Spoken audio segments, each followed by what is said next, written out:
Hello friends, welcome to my YouTube channel गोटॉल medical education. Last class से अपन ने पढ़ा था मेंस्ट्रुअल साइकिल के बारे में। आज पढ़ेंगे मेंस्ट्रुअल साइकिल से रिलेटेड एबनॉर्मलिटीज। एबनॉर्मलिटीज जो है उनके अंदर है amenorrhoea, menorrhagia, oligomenorrhoea, polymenorrhoea, dysmenorrhoea, cryptomenorrhoea, pseudomenorrhoea और भी है। उन सब के आज वन बाय वन बात करेंगे, जिनके अंदर polymenorrhoea, oligomenorrhoea, dysmenorrhoea, menorrhagia, menometrorrhagia, metrorrhagia, hypermenorrhoea, pseudomenorrhoea, cryptomenorrhoea, amenorrhoea, ये 10 टर्म्स हैं। इन सब के बारे में पढ़ेंगे, जिनमें फर्स्ट है पॉलीमेनोरिया। पॉली का मतलब ही होता है ज़्यादा, पॉली का मतलब ही होता है ज़्यादा, और मेनो का मतलब होता है ब्लड, और रिया का मतलब होता है सिक्रेशन। मतलब ब्लड का जो सिक्रेशन जो होगा वो ज़्यादा होगा, और इसी का दूसरा नाम है एपीमेनोरिया। पॉलीमेनोरिया बोल दो चाहे एपीमेनोरिया बोल दो, दोनों एक ही चीज़ है। इसके अंदर होता क्या है, regular cycle but frequent menstrual episode. इसके अंदर क्या रहेगा, रेगुलर रहेगी साइकिल। साइकिल तो रेगुलर रहेगी, चाहे वो कितने भी दिन के अंदर आए, 20 दिन, 21 दिन, 22 दिन, ठीक है। साइकिल जो है वो तो रेगुलर रहेगी, but frequent menstrual episode, menstrual episode जो रहेंगे वो फ्रीक्वेंट रहेंगे। मतलब वो 21 दिन से 21 दिन या 21 दिन से कम के अंदर ही रिपीट होने लग जाएंगे। मतलब मेंस्ट्रुअल साइकिल जो है, नॉर्मल बात करें तो अपन 21 से 35 दिन की, तो ये या तो 21 दिन या 21 से कम दिन के अंदर ये रिपीट होने लग जाएगी। जैसे मान लो कि ये 20 दिन के अंदर रिपीट हो रही है, तो अगली जो मेंस्ट्रुअल साइकिल होगी वो 20वें दिन के अंदर ही आ जाएगी। मतलब इन दोनों के बीच के अंदर जो गैप रहेगा वो 20 दिन का ही रहेगा। उसके बाद है ओलिगोमेनोरिया। ओलिगोमेनोरिया के अंदर क्या होगा, regular cycle but infrequent menstrual episode. ये साइकिल भी रेगुलर रहेगी, ठीक है, और इसके अंदर क्या होगा, मेंस्ट्रुअल एपिसोड 35 डेज और मोर। इसके अंदर क्या होगा, मेंस्ट्रुअल साइकिल जो है या तो 35 दिन की हो जाएगी या उससे ज़्यादा की हो जाएगी, और साइकिल जो रहेगी वो रेगुलर रहेगी। तो इसके अंदर नॉर्मल मेंस्ट्रुअल साइकिल की बात करें तो एक साल के अंदर लगभग 13 मेंस्ट्रुअल साइकिल होती है। ये नॉर्मल की बात है, और नॉर्मल मेंस्ट्रुअल साइकिलों को बोलते हैं यूमेनोरिया। नॉर्मल मेंस्ट्रुअल साइकिल को बोलते हैं यूमेनोरिया, जिसके अंदर 28 दिन की साइकिल होती है वो, और उसके अंदर 13 मेंस्ट्रुअल साइकिल होती है। अब ये 20 दिन, 21 दिन या 21 दिन से कम की हो रही है, तो इसके अंदर मेंस्ट्रुअल साइकिल जो है वो भी बढ़ जाएगी। और इसके अंदर 35 दिन या 35 दिन से ज़्यादा की मेंस्ट्रुअल साइकिल हो रही है, टाइम तो रेगुलर है इसका भी। जैसे अगर 35 दिन या 36 दिन के अंदर साइकिल आ रही है, तो नेक्स्ट जो मेंस्ट्रुअल साइकिल रहेगी वो 36 दिन के बाद ही आएगी, ठीक है। तो क्या होगा कि साइकिल तो रेगुलर है लेकिन इनफ्रीक्वेंट है, तो उसको अपन बोलेंगे ओलिगोमेनोरिया। Next, dysmenorrhoea. डिस्मेनोरिया में क्या होता है, स्पाज्मोडिक पेनफुल मेंस्ट्रुएशन। मेंस्ट्रुएशन के टाइम पे पेन होता है, स्पाज्मोडिक पैटर्न हो जाए और इस तरह का पेन होता है, ठीक है। पेनफुल मेंस्ट्रुएशन हो गई ये। अब ये जो होते हैं दो तरीके के होते हैं, एक तो प्राइमरी डिस्मेनोरिया और एक सेकेंडरी डिस्मेनोरिया। प्राइमरी डिस्मेनोरिया जो होता है, एज की अगर देखें तो ये 20 साल से पहले की जो गर्ल्स होगी उनके अंदर ये देखने को मिलता है। 20 साल से पहले की जो गर्ल्स होगी उनके अंदर देखने को मिलता है, मतलब एडोलसेंट गर्ल्स के अंदर ये देखने को मिलता है। सेकंड है secondary dysmenorrhea, seen after 20 years of age. मतलब 20 साल से पहले तो जो देखने को मिलेगी डिस्मेनोरिया। डिस्मेनोरिया का मतलब है मेंस्ट्रुअल्स के टाइम पे जो पेन हो रहा है स्पाज्मोडिक, उसी को अपन बोल रहे हैं। तो 20 साल से पहले जो हो रही है वो तो हो रही है प्राइमरी डिस्मेनोरिया, और 20 साल से बाद जो हो रही है एडल्ट गर्ल के अंदर, उसको बोलेंगे सेकेंडरी मेनोरिया। कोज की बात करें तो क्यों, कारण क्या हो सकता है इसका, pain is seen without any pathological condition. Cause क्यों होगा, उसका कोई पैथोलॉजिकल रीजन है ही नहीं, एडियोपैथिक है ये, ठीक है। सेकेंडरी के अंदर pain is due to clinical pathology. Secondary के अंदर जो पेन होगा उसकी कोई ना कोई क्लिनिकल पैथोलॉजी हो सकती है, जिसके अंदर एंडोमेट्रियोसिस हो सकता है, एंडोमेट्राइटिस हो सकता है, पीआईडी हो सकता है, पेल्विक इन्फ्लामेटरी डिजीज या यूट्राइन फिब्रोइड हो सकती है। इनमें से कोई डिजीज कंडीशन, पैथोलॉजिकल कंडीशन हो सकती है। उसके बाद है location and intensity. Sewer lower abdominal pain. Primary के अंदर जो पेन होगा, दोनों के अंदर ही पेन जो होगा लोअर एब्डोमेन के अंदर होगा, ठीक है। लेकिन प्राइमरी के अंदर जो पेन होगा वो होगा सीवियर, और सेकेंडरी के अंदर जो पेन होगा डल पेन होगा, मतलब इसके अंदर कम पेन होगा। उसके बाद है रेडिएशन ऑफ पेन मतलब एक पेन जो एक जगह पे हो रहा है वहां से वो दूसरी जगह पे मूव करेगा या नहीं। तो radiate towards thighs and back, lower abdomen में पेन हो रहा था तो वहां से रेडिएट होगा, वहां से ये दूसरी जगह जा सकता है, थाइज और बैक के अंदर, थाइज के अंदर चला जाएगा और बैक के अंदर चला जाएगा। उसके बाद है सेकेंडरी के अंदर लोकलाइज्ड लोअर एब्डोमिनल पेन, इसके अंदर जो पेन हो रहा है लोअर एब्डोमेन में वो वहीं रहेगा, वहां से वो रेडिएट नहीं होगा, वहां का वहीं बना रहेगा। उसके बाद है सेकेंडरी सिम्टम्स, इनके अलावा और क्या सेकेंडरी सिम्टम्स हो सकते हैं, तो लाइट हेडेक और नोजिया वोमिटिंग। लाइट हेडेक और नोजिया वोमिटिंग ये देखने को मिलेंगे प्राइमरी डिस्मेनोरिया के अंदर, और सेकेंडरी डिस्मेनोरिया के अंदर ये सब एब्सेंट रहेंगे। ठीक है। उसके बाद नेक्स्ट है मिनोरेजिया, जिसको हाइपरमिनोरिया भी बोलते हैं। मिनोरेजिया कोई excessive blood loss more than 80 ml। Normal की अगर बात करें अपन तो नॉर्मल तो कितना होता है 20 to 80 ml। यूमिनोरिया के अंदर जो ब्लड लॉस होता है वो 20 से 80 ml होता है, लेकिन मिनोरेजिया के अंदर जो ब्लड लॉस होगा वो मोर देन 80 ml होगा, 80 ml से ज़्यादा। Menstrual phase more than 6 days but cycle is regular, इसके अंदर भी जो साइकिल रहेगी वो रेगुलर रहेगी, मतलब जो टाइम रहेगा 21 दिन में, 21 दिन तो नहीं, वो तो फिर कम हो जाएगा। ठीक है। पॉलीमेनोरिया के अंदर आ जाएगी, किस दिन की अगर बात करें तो 28 दिन, 21 से लेके 35 दिन के बीच के अंदर ही इसकी साइकिल रहेगी, रेगुलर रहेगी। लेकिन इसके अंदर क्या होगा, ब्लीडिंग फेज जो है मेंस्ट्रुअल फेज वो मोर देन 6 days हो जाएगी, 6 दिन से ज़्यादा की ब्लीडिंग फेज चलेगी, रेगुलर ब्लड लॉस होता रहेगा, तो उससे क्या होगा 80 ml से ज़्यादा ब्लड लॉस हो जाएगा, और इसको अपन बोलते हैं साइक्लिक ब्लीडिंग। रेगुलर साइकिल है और ब्लड लॉस जो है वो ज़्यादा हो रहा है, ब्लीडिंग फेज या मेंस्ट्रुअल फेज जो है 6 दिन से ज़्यादा की चल रही है, तो वो होगी साइक्लिंग ब्लीडिंग।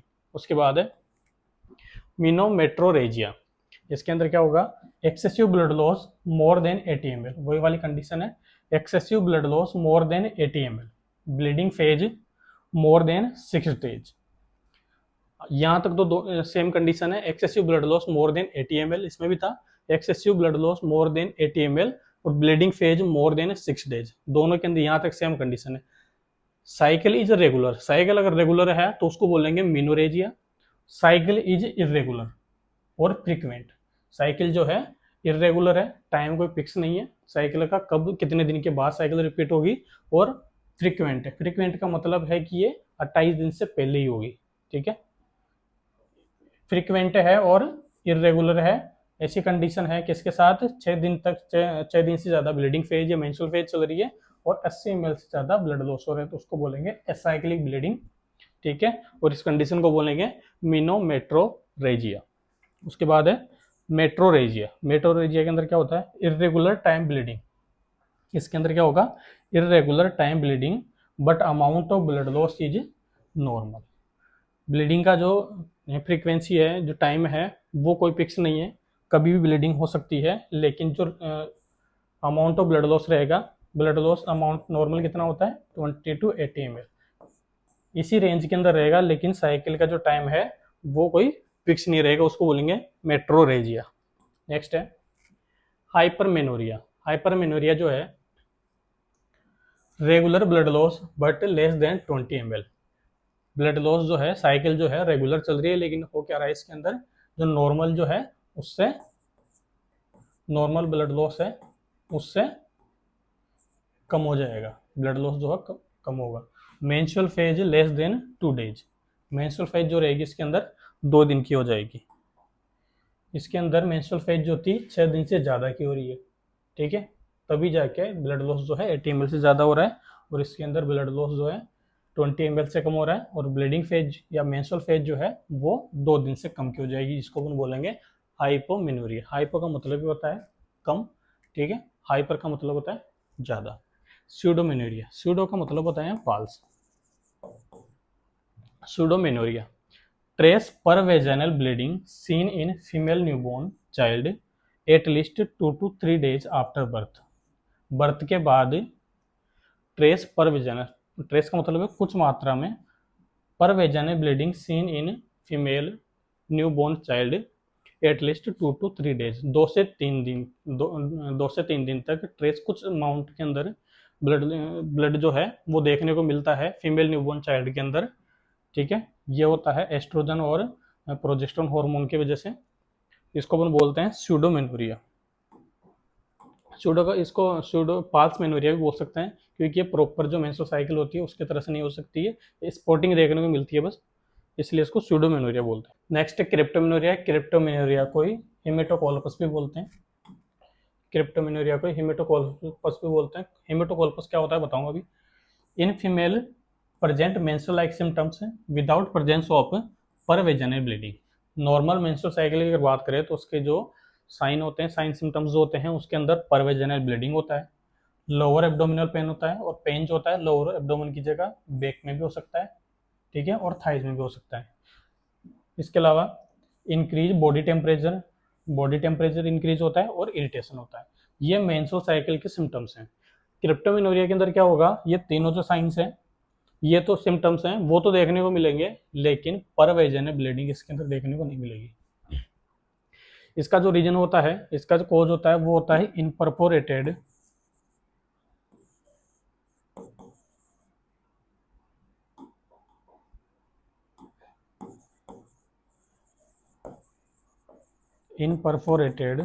हाइमन। इनपरफोरेटेड हाइमन, ये इसका रीजन होता है, क्योंकि हाइमन की अगर बात करें तो हाइमन जो है दो तरह की हाइमन होती है। हाइमन की अगर बात करें, हाइमन जो है दो तरह की हाइमन होती है। एक हाइमन जो होती है वो होती है एनुलर, और दूसरी हाइमन होती है एबनॉर्मल। एनुलर जो है इसी को बोलते हैं नॉर्मल। एनुलर जो होती है इसके अंदर एक हाइमन के अंदर एक सिंगल ओपनिंग होती है। एबनॉर्मल जो होती है ये होती है तीन तरह की। एक तो होती है सिवरी फॉर्म, एक होती है सेप्टेट, और तीसरी होती है इनपरफोरेटेड। इनके अंदर क्या होता है, सिवरी फॉर्म जो हाइमन है इसके अंदर हाइमन के अंदर मल्टीपल ओपनिंग देखने को मिलती है। सेप्टेट के अंदर हाइमन के अंदर एक बीच के अंदर एक सेप्टम होता है और दो ओपनिंग देखने को मिलती है। और इनपरफोरेटेड के अंदर हाइमन के अंदर कोई भी ओपनिंग देखने को नहीं मिलती है। हाइमन जो होती है म्यूकस मेम्ब्रेन की जो लेयर होती है वो वेजाइनल ओपनिंग को पूरी तरह से कवर करके रखती है।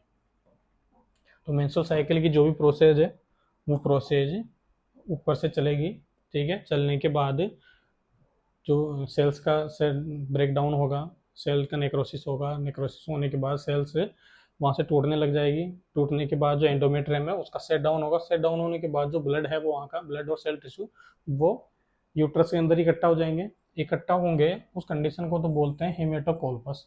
ब्लड जो है बाहर नहीं निकल रहा, वहीं पे इकट्ठा हो गया, उस कंडीशन को हेमेटोकोल्पस बोलते हैं, ठीक है। और वो जो है वो वहीं रहेगा, वहाँ से बाहर नहीं निकलेगा। बाहर क्यों नहीं निकलेगा, कि वहाँ पे हाइमन के अंदर कोई ओपनिंग ही नहीं है, ठीक है। तो वेजाइनल ओपनिंग जो है वो बंद हो रखी है। तो बंद हो रखी है तो पर वेजाइनल जो ब्लीडिंग है वो देखने को नहीं मिलेगी। ओनली ये तीन साइन जो है ये साइन ही देखने को मिलेंगे। इसी कंडीशन को बोलते हैं क्रिप्टोमेनोरिया। नेक्स्ट है एमेनोरिया। एमेनोरिया ये डिनोट करता है एब्सेंस को। इसके अंदर क्या है कि मेनोरिया जो है नॉर्मल यूमेनोरिया वो एब्सेंट रहेगी, मतलब मेनोरिया इसके अंदर होगी ही नहीं। Absent of menstrual cycle, menstrual cycle जो है पूरी तरह से एब्सेंट है। इट मे बी फिजियोलॉजिकल और पैथोलॉजिकल, ये पैथोलॉजिकल भी हो सकती है, फिजियोलॉजिकल भी, दोनों कंडीशन हो सकती है। टाइप्स ऑफ एमेनोरिया की बात करें तो प्राइमरी और सेकेंडरी दो तरीके से देखने को मिलती है। उसके बाद है प्राइमरी एमेनोरिया, जो कि जिसके अंदर a female is 16 year old but never present history of menstruation in prior age known as primary amenorrhoea. क्या है इसके अंदर, 16 ईयर की एक ओल्ड फीमेल है। 16 ही क्यों बोला यहाँ पे, क्योंकि मेंस्ट्रुअल साइकिल जो होती है फर्स्ट मेंस्ट्रुअल साइकिल उसकी जो एज होती है वो 13 to 16 ईयर होती है। मिनार्की फर्स्ट मेंस्ट्रुअल साइकिल को मिनार्की बोलते हैं, और मिनार्की की जो एज होती है वो होती है 13 से लेके 16 तक, मतलब 13 से 16 साल तक। 13 पे आ जाएगी फर्स्ट मेंस्ट्रुअल साइकिल मिनार्की, 14 पे आ जाए, 15 पे आ जाए, 16 पे, 16 तक लास्ट मानते हैं। 16 के बाद अगर नहीं आए तो उस कंडीशन को बोलते हैं फिर एमेनोरिया। फीमेल जो है 16 साल की हो गई, लेकिन अब तक उसके अंदर कोई भी मेंस्ट्रुअल साइकिल का हिस्ट्री जो है प्रेजेंट नहीं है। उसकी पिछले जो एज है, जो 16 साल तक एज वेट के, ना 13 पे इसको मीनार की है, ठीक है, मेंस्ट्रुअल साइकिल है, ना 14 पे, ना 15 साल पे, ना 16 साल पे। इससे पहले की जो भी एज है उसके अंदर कोई भी मेंस्ट्रुअल साइकिल की जो हिस्ट्री है वो प्रेजेंट नहीं है। उस कंडीशन को बोलेंगे प्राइमरी एमिनोरिया। इसका कारण जो है, कारण हो सकता है इसका abnormal malformation of gonads, congenital deformity हो सकती है, ठीक है। एक होता है टर्नर सिंड्रोम, वो सिंड्रोम हो सकता है।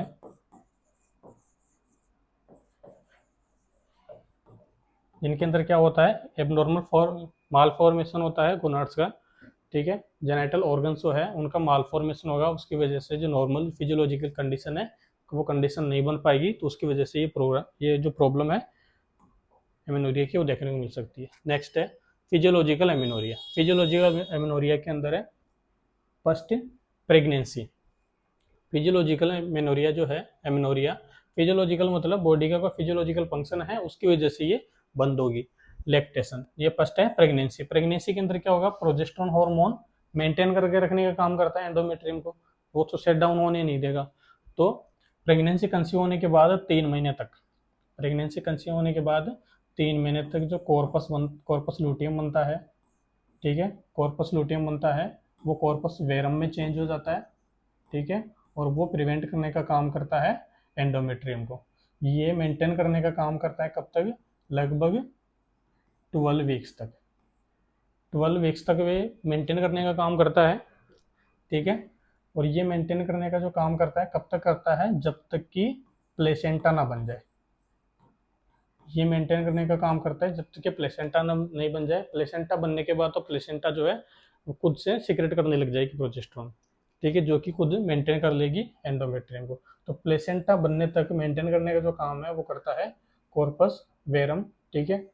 और इसको जब तक प्लेसेंटा नहीं बने तब तक इसको मेंटेन करने का जो काम है वो करता है बीटा एससीजी।